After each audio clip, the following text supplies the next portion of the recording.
Studies have shown that if you sit for more than 4 to 5 hours a day, you're more likely to have stiffness in your lower back muscles and your lower spine, which is one of the biggest causes of your lower back pain. And if you're someone who works a desk job for years or maybe even decades, then you're much more likely to be experiencing body stiffness or lower back pain. That's why in this video, I'm going to be sharing with you 7 stretches that you can do even as a complete beginner, if you've never been active before in your entire life. If you want to lose weight, but you're unable to exercise, so maybe you're watching this that require you to squat or stretch or simply even bend over and you can't do it without pain. Or you just basically want to be able to move around more freely, pick things off the ground without pain, or play with your kids or grandkids without jerking your back all the time and having to spend the rest of the day bedridden. And most importantly, you don't want to experience any pain or discomfort from your back when you wake up from a night of sleep. These exercises that I'm going to share with you are going to cure your stiff body.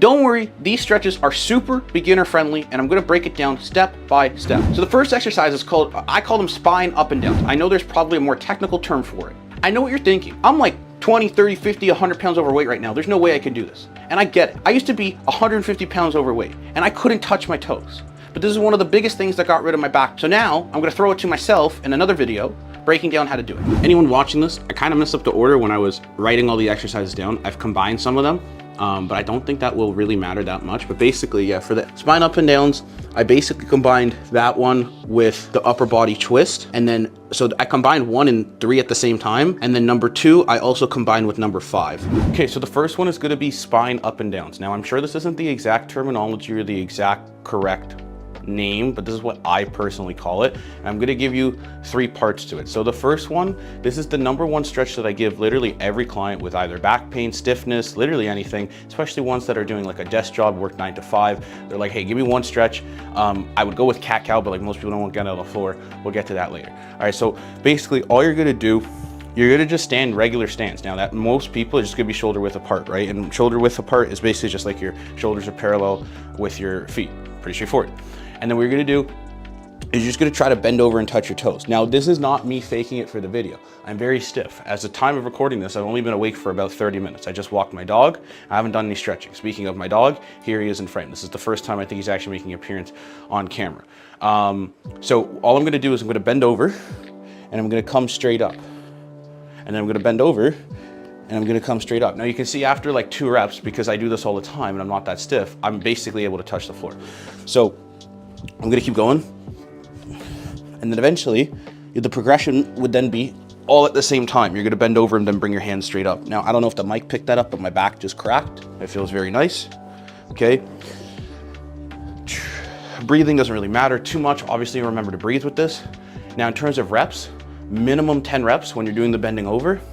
And then you want to progress to like maybe 10, 20 reps. And you could do this multiple times a day. There's absolutely no reason not to. Minimum twice, probably 3 times a day would be great, especially after you sit for like a couple hours, right? Especially like you have a desk job.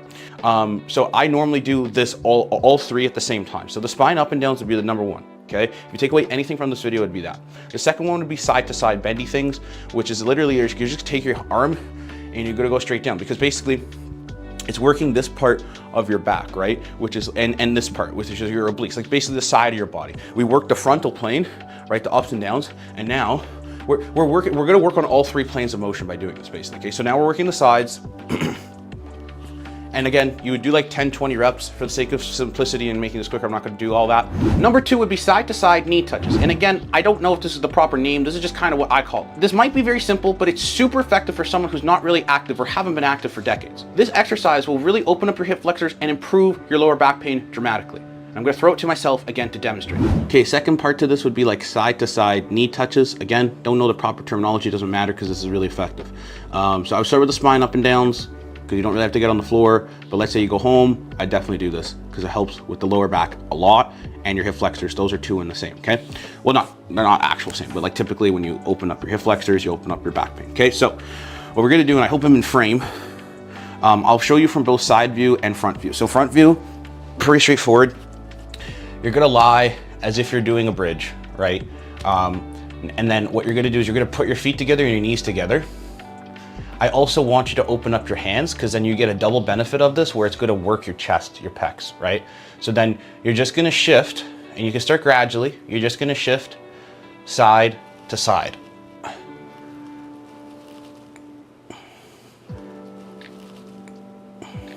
Now, I'm not that tight, but like, let's say you're here, that's okay. Over time, you're gonna increase the range of motion, right?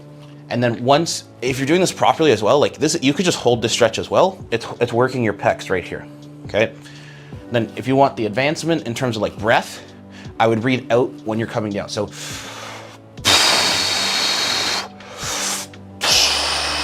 like you don't have to over exaggerate it that much, but I'm doing it for the camera. The third one would be like an upper body twist. Again, I don't know the proper name. If your body feels stiff, this will help you loosen that up. And then the third one, I call these twisties. I don't actually know the proper terminology. It doesn't really matter because it's effective. You're just gonna either, you could hold your finger, you could hold your hand straight up, whatever's comfortable. I normally do it like this. And then I'm basically just gonna twist side to side. And again, I don't know if the mic picked that up, but my back cracked 4 times. Now this is a healthy back crack. This isn't one of those back cracks when you go to the chiropractor and you're like, oh, and like, no, this is like a good. This is just basically oxygen leaving the spine, and now I feel much more loose. Number 4 would be one of my all-time favorites, which is cat-cows. Now I know I'm not butchering the name of this. This is one of my favorites when coming up with ways to cure your lower back pain. If you do only like 20 reps of these a day, you will have dramatic improvements in your lower back. So with the cat-cows, this is one of the most effective ways to alleviate back pain and also like lubricate your spine, increase your range of motion. It's fantastic, all right? So what you wanna do, you have to start on the floor. You're gonna go into what I call tabletop position. Now I'm gonna show you from both front view and side view so you get a better idea. But before we do any of that, some people do not know how to do a cat-cow because they don't know how to properly move their hips. So what I want you to do, if you're a woman watching this, you probably know how to twerk, right? But if you're a guy, you probably don't. So just basically move and inward and outward your pelvis. That's it, right? I'll show you from side view. So if you can do this, you'll be able to do the cat-cow, all right? And just honestly, even doing some pelvis rotations like this will help with the back pain because that connects with your hip flexors, blah, blah, blah, blah. So cat-cow, here we go, boom. You're gonna start, shoulders, hand, perpendicular, okay? Everything tabletop. So you wanna be stable like a table. That's why I call it tabletop, right? So nobody can really push me, I'm very stable. Everything's like all fours. And what you're gonna do, you're gonna tuck your chin, your neck, your head, and you're gonna open up on the way, you're gonna basically go the opposite way. So now your head's gonna come up, your spine's gonna come down.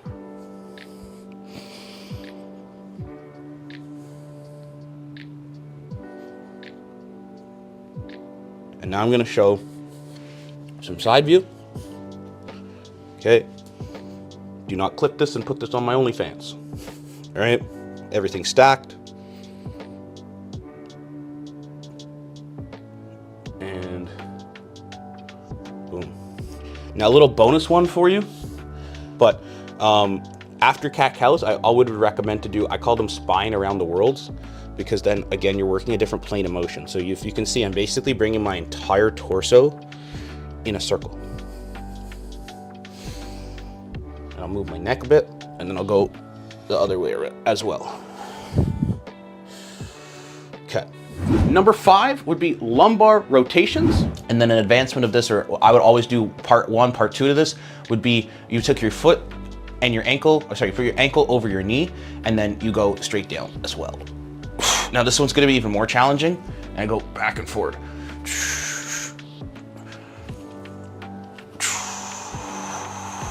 Okay, and the other side.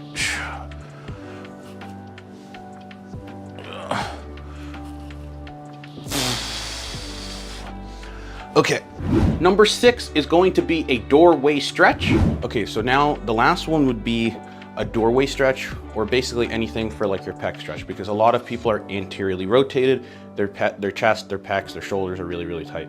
So the most notorious one, or the easiest one to do, because you don't need any special equipment, would be what's called a doorway stretch.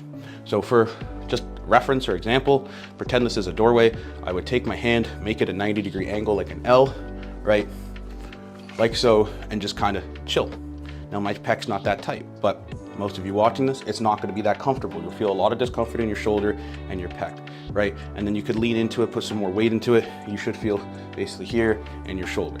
I will give you one special, I guess, advancement.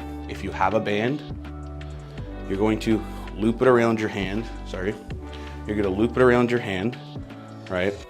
And then you're gonna basically lunge and open up.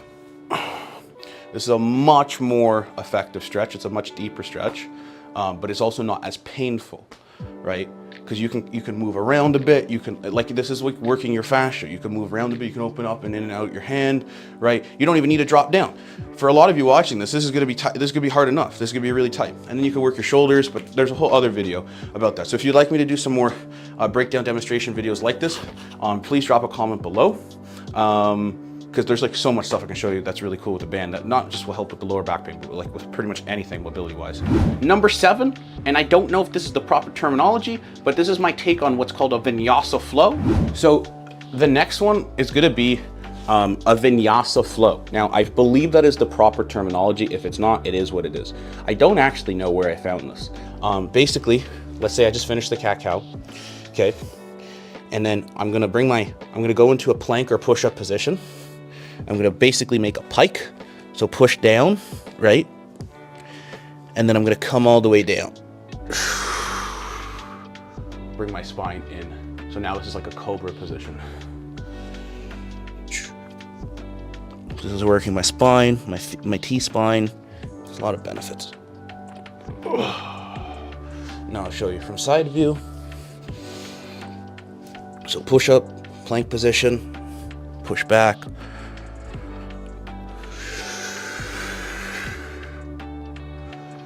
There we go. Okay. Before you go, I first want to say thank you for watching to this point in the video. Now, if you're a complete beginner in stretching, I have a video just for you that's on this channel already called Stretching Mistakes That Are Going to Make Your Lower Back Pain Worse. If I remember, I will try to put one of those eye things or related videos at the end of this, so you can click on it to watch next. Or it's probably going to be in a playlist called Improve Your Lower Back. If you're making any of these mistakes right now, there's a very high likelihood you're going to injure yourself and maybe make your lower back pain worse. So I would definitely encourage you to give that a watch. And before you leave, if you got any value out of this, I would simply ask to please subscribe for more information just like this and drop this video a like. It goes a long way with the algorithm. And until next time, I will see you in the next video.